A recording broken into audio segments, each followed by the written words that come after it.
సభ్యులకు నమస్కారం.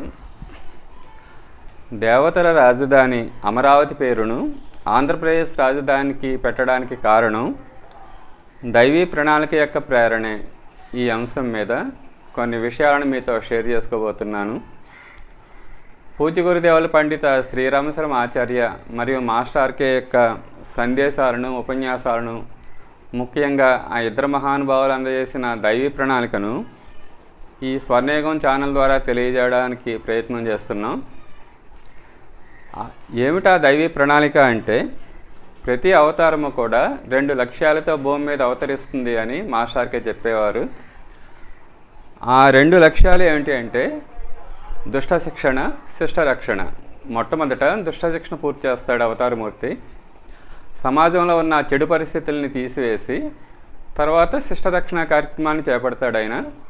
సమాజంలో అంతవరకు లేని ఒక క్రొత్త మంచి పరిస్థితుల్ని ఆయన నిర్మాణం చేసి తన అవతార కార్యక్రమాన్ని పూర్తి చేస్తాడు. రామావతారంలో రాముడు చేసిన, అవతారమూర్తి చేసిన దుష్ట శిక్షణ కార్యక్రమం ఏంటి అంటే ఆ రావణాది రాక్షసుల యొక్క సంహారం. ఆయన చేసిన శిష్ట రక్షణ కార్యక్రమం ఏంటి అంటే రామరాజ్య నిర్మాణం. ఈ రామరాజ్య నిర్మాణానికి శ్రీరాముడికి 11,000 సంవత్సరాలు పట్టింది. అలాగే రామావతారం తర్వాత వచ్చిన కృష్ణ అవతారం 16 కళలతో వస్తుంది. రామావతారం 12 కళలతో వస్తే కృష్ణ అవతారం 16 కళలతో వస్తుంది. అంటే రామావతారం కంటే కూడా కృష్ణ అవతారం అనేది ఇంకా పెద్ద స్థాయిలో వచ్చింది. ఆ కృష్ణ అవతారంలో శ్రీకృష్ణుడు చేసిన దుష్ట శిక్షణ కార్యక్రమం ఏంటి అంటే కౌరవ సామ్రాజ్య నిర్మూలన. శిష్ట రక్షణ కార్యక్రమం ఏంటంటే భూమిని స్వర్గంగా మార్చడం అని మాస్టర్కే చెప్పేవారు.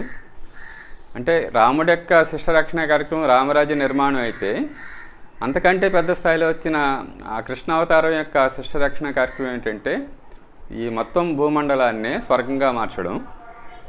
చేత ఆ భూమిని స్వర్గంగా మార్చి ఆ కార్యక్రమాన్ని పూర్తి చేయడానికి 5,000 సంవత్సరాల దైవీ ప్రణాళికని శ్రీకృష్ణుడు హిమాలయాల్లో ఉన్న ఋషికూటమికి లేదా గురువులకి అందజేసి ఆయన అవతారం సాధించడం జరిగిందని మాస్టర్కే చెప్పేవారు.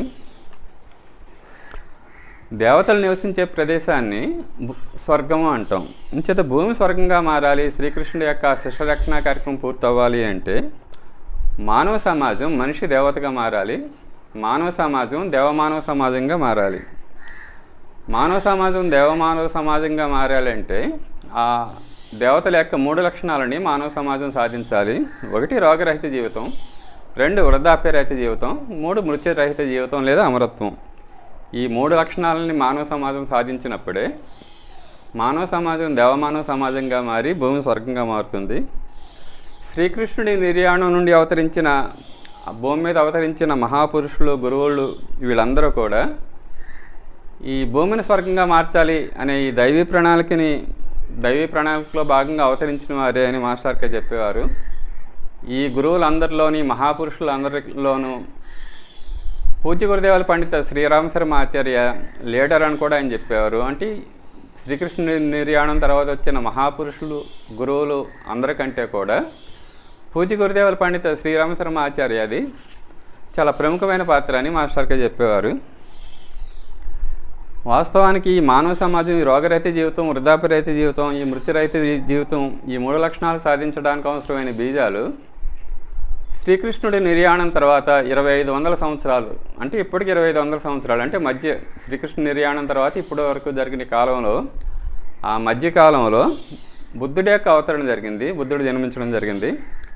ఆ బుద్ధుడి కాలంలోనే ఈ 3 లక్షణాలు మానవ సమాజం సాధించడానికి కావాల్సిన బీజాలు నాటబడ్డాయి. ఆ బుద్ధుడు ఈ 3 లక్షణాలు సాధించడానికి అవసరమైన జీవిత విధానం గురించి అన్వేషించడం జరిగింది. బుద్ధుడు జన్మించినప్పుడు అక్కడ ఆయన యొక్క జాతకాన్ని చూపిస్తే ఈ బిడ్డ, ఈ శిశువు అయితే మహా చక్రవర్తి అయినా అవుతాడు లేదా మహాయోగి అయినా అవుతాడు. అతను ఏమవుతాడు అనేది నీ యొక్క పెంపకం బట్టి ఉంటుంది అని తండ్రికి చెప్తారు. తండ్రి శుద్ధోదనుడు మహారాజు అతను. అంచేత అతను తన పెంపకం ద్వారా బుద్ధుడిని మహాయోగి కాకుండా ఒక చక్రవర్తిగా మార్చాలనే ఉద్దేశంతో అతనికి బాధ అంటే ఏంటో తెలియకుండా పెంచడం జరిగింది. అతనికి బాధ అనేది తెలిస్తే అతనిలో వైరాగ్య భావం ఉదయించి యోగిగా వెళ్ళిపోతాడేమో అని బాధ అంటే తెలియకుండా పెంచడం జరిగింది. అతనికి 16 ఏళ్ళు వచ్చేసరికి అప్పటికే పెళ్ళి అవుతుంది. ఆ రోజు వసంత పంచమి, ఆ రోజు ఎప్పుడు బయటకు వెళ్ళలేదు కాబట్టి బయటకు వెళ్తానని పట్టుబడతాడు బుద్ధుడు, పంపిస్తాడు సారథినిచ్చి అక్కడికి జాగ్రత్తలు చెప్పి. కానీ ఏమవుతుందంటే మొట్టమొదటి ఈ మూడో చూస్తాడు. మొట్టమొదటి ఒక రోగిని చూస్తాడు. నాకు రోగం వస్తుందా అంటాడు. వస్తుంది అని చెప్తాడు సారథి. చాలా భయపడతాడు. అమ్మో ఈ రోగం వస్తే ఇంత బాధపడాలని. అలాగే ఒక ముసలి అతను చూస్తాడు, వృద్ధుడిని చూస్తాడు, అలాగే ఒక చనిపోయిన అతను చూస్తాడు.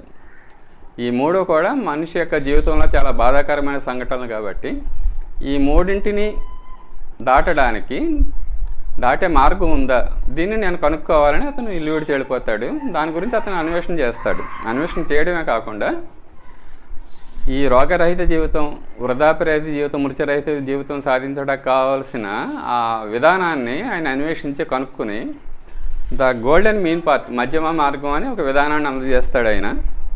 అదొక జీవిత విధానం.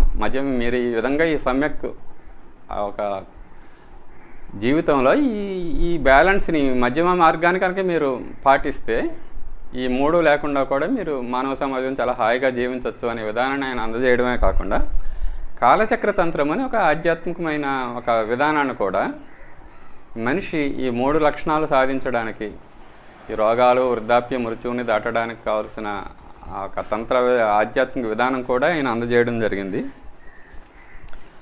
ఈ శ్రీకృష్ణుడు యొక్క శిష్టరక్షణ కార్యక్రమంలో మానవ సమాజం ఈ మూడు లక్షణాలను సాధిస్తుంది అని మనం అనేకసార్లు చెప్పుకుంటున్నాం. దైవీ ప్రణాళిక శ్రీకృష్ణుడి యొక్క నిర్యాణం నుండి ప్రారంభమైంది. అప్పుడే ఈ జీవిత విధానం, ఈ విద్య, ఈ మూడు లక్షణాలని మనిషి సాధించే విద్య లేదా జీవిత విధానం అందజేయడానికి తెలుగు ప్రజలు ఎన్నుకోబడ్డారు అని మాస్టర్కే చెప్పేవారు. తెలుగు ప్రజల ద్వారా ఈ విద్య లేదా ఈ జీవిత విధానం ప్రపంచానికి అందింపబడుతుంది అని 5000 సంవత్సరాల కిందటే నిర్ణయింపబడింది అని మాస్టర్కే చెప్పడం జరిగింది, అనేక సార్లు చెప్పడం జరిగింది. అంచేత బుద్ధుడు ఈ కాలచక్ర తంత్రాన్ని, మనిషి ఈ మృత్యువుని దాటే ఈ ఆధ్యాత్మిక విధానాన్ని తెలుగు ప్రాంతంలో, అమరావతి ప్రాంతంలో సుచంద్రుడు అనే రాజుకి బోధించడం జరిగింది అని ఆ బౌద్ధ మార్గంలో ఉన్న బుద్ధుడి యొక్క అనుయాయులు విశ్వసిస్తారు.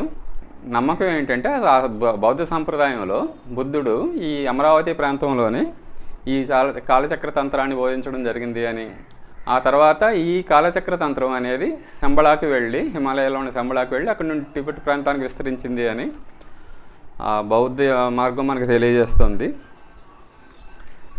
అంచేత ఆ కాలచక్ర ప్రక్రియని ఆ బౌద్ధ అనుయాయులు అప్పటి నుంచి పాటిస్తున్నారు. ఈ దళాయిలామా, బుద్ధుడి యొక్క అంశ అయిన ఆ దళాయిలామా కొన్ని సందర్భాల్లో, అనేక సందర్భాల్లో ఈ కాలచక్ర దీక్ష కార్యక్రమాలు కూడా నిర్వహించడం జరుగుతుంది.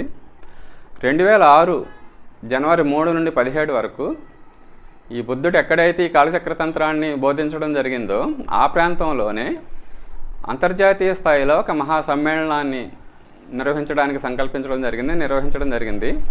ఆ కార్యక్రమానికి మన రాష్ట్ర ప్రభుత్వం కూడా, అప్పట్లో ముఖ్యమంత్రిగా రాజశేఖర రెడ్డి గారు ఉన్నారు, ఒక అంతర్జాతీయంగా మన ఆంధ్రప్రదేశ్కి గుర్తింపుని తీసుకురావడానికి కూడా ఆయన ఆ ఏర్పాట్లను చాలా దగ్గరుండి చాలా పకడ్బందీగా ఒక సిస్టమేటిక్గా నిర్వహించడం జరిగింది. 77 దేశాల నుండి 1,00,000 మంది వరకు బౌద్ధ సంప్రదాయానికి చెందిన వ్యక్తులు ఆ కాలచక్ర దీక్ష సమ్మేళనంలో పాల్గొనడం జరిగింది. బుద్ధుడు ఈ అమరత్వ విద్యని అమరావతిలో బోధించడమే కాకుండా ఈ అమరావతి ప్రాంతం యొక్క ఇంకొక విశేషం ఏంటంటే, అమరావతిలో అమరారావం అనే పంచారామ క్షేత్రం ఉంది. అక్కడ ఉన్న శివలింగాన్ని ఇంద్రుడు ప్రతిష్ఠించినట్లుగా మన పురాణాలు పేర్కొంటున్నాయి. ఇంద్రుడు అంటే దేవతల యొక్క రాజు, అమరావతి అంటే దేవతలు నివసించే ప్రదేశం అని అర్థం. ఆవతి అంటే నివసించే ప్రదేశం, అమరావతి అంటే అమరులు, దేవతలు నివసించే ప్రదేశం. దేవతల యొక్క రాజధాని పేరు కూడా అమరావతి. ఈ అమరావతిలో జనవరి 3 నుండి 17 వరకు ఆ మహాకాల సమ్మేళనం, దీక్షా సమ్మేళనం పూర్తయిన తర్వాత ఒక నెల రోజులకి ఫిబ్రవరి 13న మాఘ పౌర్ణమి రోజున అమరావతికి దగ్గరగా ఉన్న ఒక 6 కిలోమీటర్లు ఉన్న లింగాపురం గ్రామంలో 108 కుండీల యజ్ఞాన్ని మాస్టర్కే నిర్వహించడం జరిగింది. ఆ మహాకాల దళైలామా నిర్వహించిన ఆ మహాకాల దీక్షా సమ్మేళనం సందర్భంగా ఈ యజ్ఞం యజ్ఞ కార్యక్రమం జరుగుతుందని మాస్టర్కి చెప్పడమే కాకుండా అక్కడ జరిగిన ఆ దలైలామా నిర్వహించిన మహాకాల దీక్ష సమ్మేళనం యొక్క విశేషతలను ఆయన పేర్కొంటూ కొన్ని విశేష కారణాల వల్ల మన పురాణాల ప్రకారం అమరావతిలో ఆ శివలింగానికి మేకు కొట్టడం ద్వారా మహాకాల తత్వం యొక్క పెరుగుదల ఆపివేయబడింది అని, ఆ 2006లో ఆ కాలచక్ర ఆ కార్యక్రమంలో ఆ లిమిటేషను తీసివేయడం జరిగిందని మాస్టర్కి చెప్పడం జరిగింది. మేకు కొట్టడం ద్వారా మహాకాలతత్వానికి ఆ పెరుగుదలకి విధించిన ఆ లిమిటేషను ఆ కార్యక్రమం ద్వారా సూక్ష్మ జగత్తులో తీసివేయబడింది అని, ఆ కాలుడి యొక్క లిమిటేషన్ ఏంటి అంటే మృత్యు అని చెప్తూ మాస్టర్కి కాలం వెళ్ళిపోతూ ఉంటే మృత్యు వస్తుంది. అంచేత ఆ మహాకాలుడి యొక్క ఆ లిమిటేషన్ని ఆంక్షని తీసివేయడం వల్ల ఇంకా మృత్యు ఉండదు, మృత్యువుని మానవ సమాజం అధిగమిస్తుంది అని మాస్టర్కి చెప్పడం జరిగింది. అంతేకాకుండా అంతకుముందు అనేక సందర్భాలు చెప్పారు. ఈ అమరత్వాన్ని సాధించే విద్యని అందించడానికి తెలుగు ప్రజల్ని గురువులు ఎన్నుకున్నారు అని. ఆ కార్యక్రమంలో మళ్ళీ ఆ విషయాన్ని మాస్టర్కే చెప్పడం జరిగింది. ఈ రోగరహిత జీవితాన్ని, వృద్ధాప్యరహిత జీవితాన్ని, అమరత్వాన్ని సాధించే జీవిత విధానాన్ని అందజేయడం ద్వారా భారతదేశం జగద్గురు అవుతుంది అని, ఈ విద్యను అందించడంలో, ఆ జీవిత విధానాన్ని అందించడంలో ఆంధ్రప్రదేశ్ ప్రముఖ పాత్ర వహించడం ద్వారా ఆంధ్రప్రదేశ్ చక్రవర్తి స్థానంలో ఉంటుంది అని మాస్టర్కే చెప్పడం జరిగింది. అమరత్వాన్ని సాధించడం ద్వారా ఈ విధంగా అమరత్వాన్ని రాబోయే రోజుల్లో మానవ సమాజం అమరత్వాన్ని సాధించడం ద్వారా దేవమానవ సమాజంగా మారితే అందులో ఆంధ్రప్రదేశ్ చక్రవర్తి స్థానంలో ఉంటే సహజంగానే ఆంధ్రప్రదేశ్ రాజధాని ఏమవుతుందంటే ఆ దేవమానవ సమాజానికి అంతర్జాతీయంగా కూడా రాజధానిగా మారుతుంది. దేవతల రాజధాని పేరు ఏంటంటే అమరావతి. అంచేత ఆ 2006 తర్వాత 2014లో ఆంధ్రప్రదేశ్ రాష్ట్రం రెండుగా విభజింపబడినప్పుడు ఆంధ్రప్రదేశ్ రాష్ట్రానికి ఒక కొత్త రాజధాని ఏర్పరచుకోవాల్సి వచ్చింది. అంచేత ఆ దైవీ ప్రణాళిక ప్రేరణతోటే ఆంధ్రప్రదేశ్ యొక్క కొత్త రాజధాని అమరావతి ప్రాంతంలో ఏర్పడమే కాకుండా ఆ రాజధానికి అమరావతి అని పేరు పెట్టడం జరిగింది. మొట్టమొదటి రాజమండ్రి ప్రాంతంలో లేదా దొనకొండ ప్రాంతంలో అనేక స్థలాలను పరిశీలించడం జరిగింది రాజధాని ఎక్కడ ఏర్పాటు చేయాలని. కానీ దైవీ ప్రణాళిక యొక్క ప్రేరణ వల్ల అమరావతి ప్రాంతంలో ఆ రాజధాని ఏర్పాటు చేయాలని నిర్ణయించుకోవడమే కాకుండా రాజధానికి అమరావతి అని పేరు పెట్టడం కూడా జరిగింది. అసలు ఆంధ్రప్రదేశ్కి రాజధానిగా అమరావతి ఏర్పడడం కోసమే ఈ సమైక్య ఆంధ్రప్రదేశ్ రాష్ట్రం అనేది విభజింపబడి ప్రత్యేక తెలంగాణ రాష్ట్రం ఏర్పడింది అని భావించడంలో అంత అతిశయోక్తి లేదేమో అనిపిస్తోంది. ఎందుచేత అంటే ఆంధ్రప్రదేశ్ రాష్ట్రం రెండుగా విభజింపబడిన తర్వాత తెలంగాణ రాష్ట్రం మళ్ళీ ఆంధ్రప్రదేశ్లో కలిసిపోతుందని మాస్టర్కే చెప్పారు. అలా చెప్పడమే కాకుండా ఆ విభజించడానికి అది ఫిబ్రవరిలోనే జరిగింది 2014లో. లోక్సభలో బిల్లు పాస్ అయిన తర్వాత మాస్టర్కి అన్నది ఏంటంటే ఇప్పుడు విడిపోతున్నారు కానీ మళ్ళీ తెలంగాణ రాష్ట్రం ఆంధ్రప్రదేశ్లో కలిసిపోతుంది. ఇప్పుడు విడిపోవడానికి కొట్టుకున్నట్టే రేపు తర్వాత కలవడానికి కొట్టుకుంటారని కూడా మాస్టర్కి చెప్పడం జరిగింది. అంచేత మళ్ళీ తెలంగాణ రాష్ట్రం ఆంధ్రప్రదేశ్లో కలిసిపోతే కానీ ఆ రాష్ట్ర రాజధాని అమరావతి మాత్రం అలా ఉండిపోతుంది, ఆంధ్రప్రదేశ్కి రాజధానిగా ఉండిపోతుంది. అంచేత ఎందుకు రెండుగా విడిపోయింది అంటే ఈ అమరావతి రాజధానికి ఏర్పడడానికే ఆ విభజన జరిగింది అని మనం భావించడంలో ఎటువంటి అతిశయోక్తి లేదు. చేత ఆంధ్రప్రదేశ్ రాష్ట్రం అనేది అమరావతి కేంద్రంగా ఈ అమరత్వాన్ని సాధించే విద్య, దేవమానవ సమాజాన్ని సాధించే విద్యని ప్రపంచానికి అందజేస్తుంది. ఇంతకీ ఆ విద్య ద్వారా ఏమవ్వాలంటే భూమి స్వర్గంగా మారాలంటే మనిషి దేవతగా మారాలి అనుకుంటున్నాం మనం.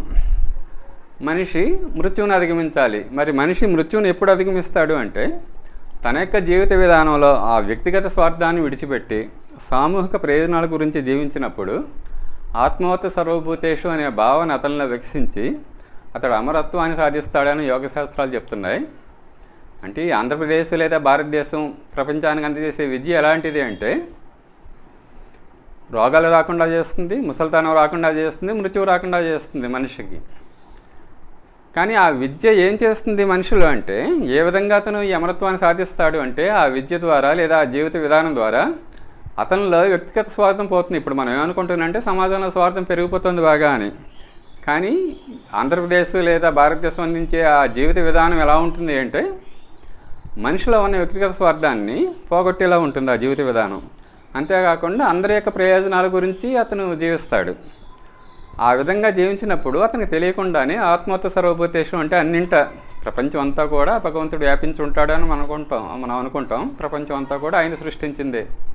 ఈ ఆత్మోత్త సర్వభూతేషు అన్ని ప్రాణుల్లో ఉన్న భగవంతుడిని అతను దర్శిస్తాడు. అంతేకాకుండా అన్ని ప్రాణుల యొక్క సుఖదుఖాలు తన సుఖదుఖాలుగా భావిస్తాడు. ఆ భావన ఎప్పుడైతే మనిషికి వచ్చిందో అప్పుడు అతను అమరత్వాన్ని, మృత్యువుని దాడుతాడు. లేకపోతే ఈ స్వార్థం ఉన్నంతకాలం మనకి మృత్యువు రాకపోతే ఏమవుతుందంటే ఇంకా చాలా ప్రమాదం. ఈ స్వార్థంతోనే ఇతరులని మనం బాధ పెడతాం. అంచేత ఈ స్వార్థం పోయినప్పుడే అతని ఆ విశ్వభావన అతనిలో వచ్చినప్పుడే, ఆత్మవత్ సర్వభూతేషు అనే భావన వచ్చినప్పుడే, అతని యొక్క జీవిత విధానం అతనిలో ఈ భావన పెంచినప్పుడే మనిషి అమరత్వాన్ని సాధిస్తాడు. కానీ ఈ మనకి జీవిత విధానాన్ని ఈ రాజకీయ, ఆర్థిక, శాస్త్ర, కళా, సాహిత్య రంగాలు ప్రభావితం చేస్తూ ఉంటాయి. రాజకీయ నాయకుల యొక్క ఆ నిర్ణయాల ప్రకారం మన యొక్క ఈ శాసనాలన్నీ ఉంటాయి. మనం ఏ విధంగా ప్రవర్తించాలి అనే ఈ శాసనాలన్నీ కూడా రాజకీయ రంగం యొక్క నిర్ణయాల ఆధారంగా ఉంటాయి. కాబట్టి రాజకీయ రంగం మనల్ని శాసిస్తుంది. అలాగే ఆర్థిక రంగం, బిజినెస్ పర్సన్స్ వాళ్ళు అందించే ఆ రకరకాల వస్తువులు లేదా రకరకాల వనరులను బట్టే మన జీవిత విధానం ఉంటుంది. అలాగే సైంటిస్టుల యొక్క ప్రభావం, కళాకారుల యొక్క ప్రభావం, ఈ సాహిత్యవేత్తల యొక్క ప్రభావం మన జీవితాన్ని ప్రభావితం చేస్తూ ఉంటాయి. ఈ 5 వర్గాల యొక్క ప్రభావం. అంచేత ఈ 5 వర్గాల యొక్క వ్యవస్థలు ఈ ఆత్మవత సర్వభూతేషు వసతైక కుటుంబకం అనే భావనలకు అనుగుణ్యంగా ఉన్నప్పుడు మాత్రమే ఆ దేవమానవ సమాజం ఏర్పడుతుంది. అంచేత ఆంధ్రప్రదేశ్ దేవమానవ సమాజానికి కేంద్రంగా మారాలి అంటే ఈ ఆంధ్రప్రదేశ్ రాష్ట్రం తన యొక్క రాజకీయ, ఆర్థిక, శాస్త్ర, కళా, సాహిత్య రంగాల వ్యవస్థల్ని ఆత్మవత సర్వభూతేషు వసతైక కుటుంబకం అనే భావనలకు అనుగుణ్యంగా తీర్చుకుని ప్రపంచానికి అందజేయవలసి ఉంటుంది. అటువంటి వ్యక్తులు ఆంధ్రప్రదేశ్లో జన్మించారని మాస్టర్కి చెప్పేవారు. ఆ టైం వచ్చినప్పుడు బీజ రూపంలో వాళ్ళల్లో ఉన్న భావాలను ప్రోధి చెంది ఈ రకమైన వ్యవస్థలని తెలుగు ప్రజలు ప్రపంచానికి అందజేస్తారని ఆయన చెప్పేవారు. అంచేత ఆంధ్రప్రదేశ్లో అటువంటి నూతన వ్యవస్థలు త్వరగా ఏర్పడాలి అని, తద్వారా తెలుగు ప్రజలైన మనం దైవీ ప్రణాళిక ద్వారా లభించిన ఈ అవకాశాన్ని సద్వినియోగం చేసుకుని ప్రపంచానికి మార్గదర్శకులుగా మారాలి అని కోరుకుందాం. జై గురుదేవ్ అండి.